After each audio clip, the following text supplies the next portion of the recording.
Hello hi friends केमिति अछंती बढ़िया ना। मु आशा करुँच आपण मैंने बहुत भलरे थे। देखु मु आज पनीर टिक्का बनई घरे। यार पनीर को देखो गोले देती कॉर्नफ्लोर हल्दी लंका गुंड टिके समय रखीदे गोलेकी छाणीदेली। देखु केमती छाणी देखेबी आग को कड़े एमती पकईली किसी समय हल्का गोल्डन ब्राउन कलर हो गला बाहर करदे। बाहर कर देकी गोटे पात्र रखीदे। रखी सारला परे तार देखेबी कौन कौन सब दरकार हम पनीर टिक्का पाई। देखो मसला मु रेडी कर देबे। काजू किछि नेची अदा टमाटो गोटे नेची छोट छोट करी पियाज गोटे काटिक नेची रसुण किछि नेची। सोरिष तेल बनइबे टेस्ट अधिक आसो। काजू टमाटो को बाटी देची तापर पियाज रसुण अदा गोटे मसला कर देची। देखो प्रथम कड़ई बसली तेल किछि देली तापर अल्प किछि फुटण पकेबी। फुटण फुटी सारला परे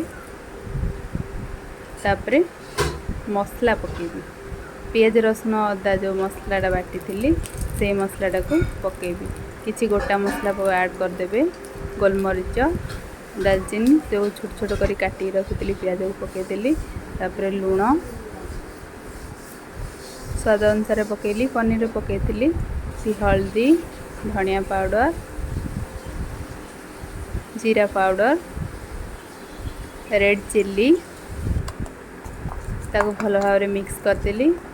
एमती पकईकी मिक्स करें ना तो कड़े भी पकई पारे।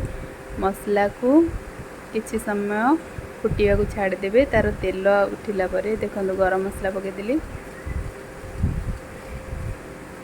तेल एमती देखिए एमती फुटिबो तेल बाहरला परे तापर काजू टमाटो को जो बाटिक रखी ताको देदेली। काजू टमाटो बटा को बेसी कषिबेनी कषिले पिता लगे भल टेस्ट आसबनी। एमती टिके मिक्स करदेवे 30 सेकेंड फुटिया को छाड़देवे। तापर पनीर को जो भाजिक रखी ताको पकईदेली कड़े भल भाव गोले देवी। गोले सारा पर भल से मिक्स हो गला। तापर अल्प किछि पानी देदेली पनीर को सिझा को छाड़देली। देखो पनीर भल भाव सिझी सारे। अल्प किछि पानी रखी सुखा सुखा टेस्ट आसो। बेसी बेसी सुखा गले भल लगे। मेथी पत्र तापर पकईदेली हो सारा। देखो केते सुंदर देखा जाउछि पूरा कलरटा मस्त आछि। घरे निश्चित भाव में एमती बनईकी खाइबे पनीर टिक्का। तार टेस्ट केमती लगे कमेंट बॉक्स रे निश्चित जणाइबे। मो वीडियोटी भल लगी लाइक शेयर एंड सब्सक्राइब करने को भूलिबेनी। बेल आइकन टी को दबाई देवे। रहुछि जय जगन्नाथ।